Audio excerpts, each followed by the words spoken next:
Pain begins before sunrise. Across the cold training grounds of southern England, the wind cuts through silence as shadows form into lines of men standing motionless under fading stars. These are not ordinary soldiers. They are candidates attempting to earn the Green Beret of the Royal Marines, one of the most respected amphibious fighting forces in the world. But respect is not given here. It is carved through exhaustion, forged in cold water, and tested across miles of unforgiving terrain. Training does not start with weapons. It starts with breaking comfort. Boots slam into wet ground as instructors issue the first command of the day.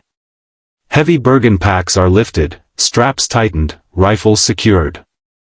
The weight digs into shoulders like a reminder, pain is constant, and quitting is easy. The first march begins in darkness. No music. No glory. Only breath, mud, and the rhythm of boots striking earth. Weeks pass, and weakness reveals itself quickly. Blisters split skin. Muscles tremble under repetition. Sleep becomes a luxury measured in minutes, not hours. Candidates are pushed through endurance circuits designed to expose hesitation. Rope climbs. Log carries. Timed sprints across obstacle courses where failure is public and immediate. Instructors observe without emotion. They are not cruel, they are precise. Their role is not to destroy bodies, but to uncover resilience. Because the battlefield does not care about excuses. The battlefield rewards only readiness. One of the most feared challenges waits silently, the infamous endurance phase across Dartmoor. Rolling hills stretch endlessly, wind sweeping across open land. Each candidate must complete grueling marches carrying heavy equipment, navigating alone, racing against time and fatigue. The terrain is deceptive. Soft ground steals energy with every step. Rain turns visibility into a blur. There is no cheering crowd. Only the internal voice asking one question, why am I here? And the only acceptable answer is commitment. Those who hesitate fall behind. Those who fall behind are removed.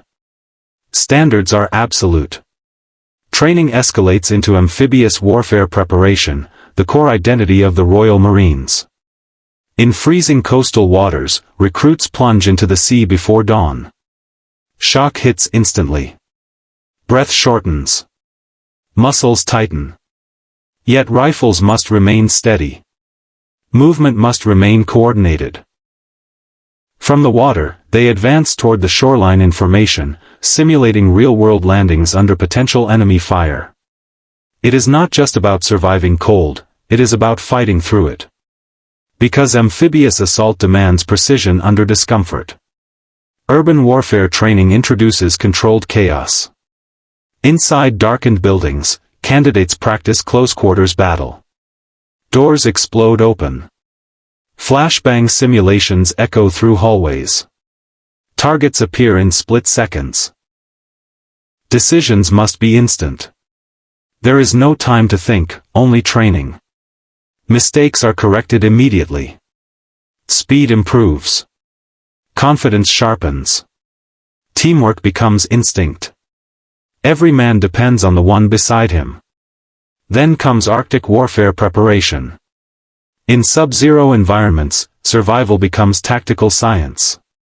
Snow reflects blinding light. Equipment freezes.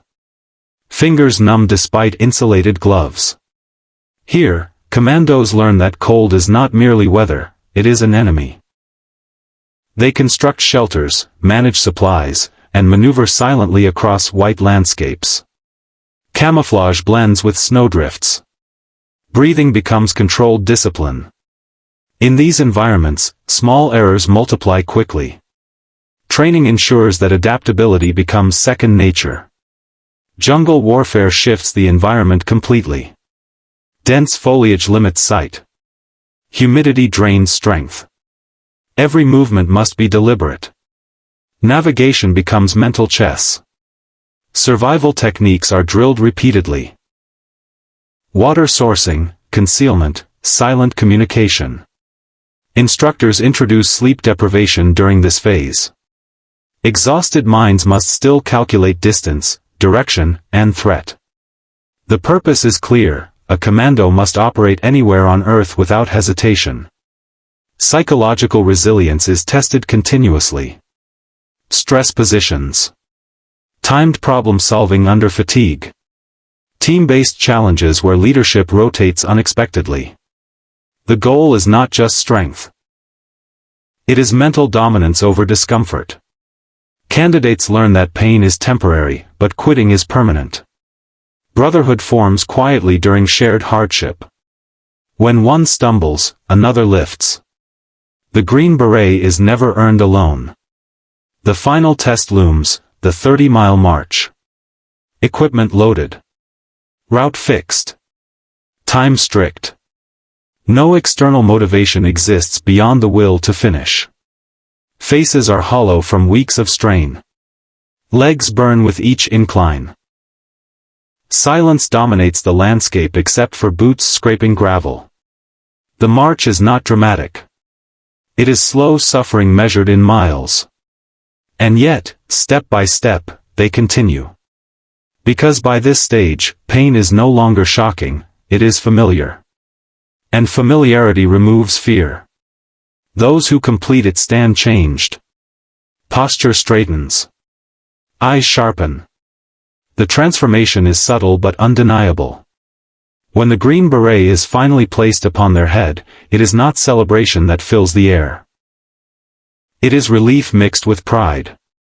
They have passed one of the most demanding infantry training pipelines in the Western world. They are now commandos. Operational readiness begins immediately. The Royal Marines serve as the United Kingdom's high-readiness amphibious force, capable of rapid deployment from sea to shore.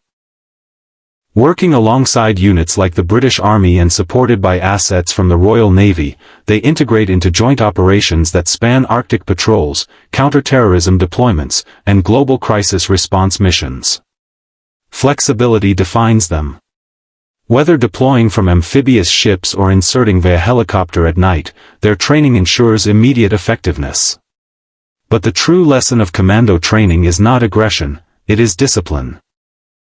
It is understanding that mastery of self precedes mastery of mission. Pain, exhaustion, and pressure are not obstacles, they are teachers. Every drop of sweat during training reduces hesitation in combat. Every mile marched reduces doubt under fire. In the modern era of evolving threats, where hybrid warfare and rapid response define military success, elite units must remain sharper than ever. Technology enhances capability, but it does not replace resilience.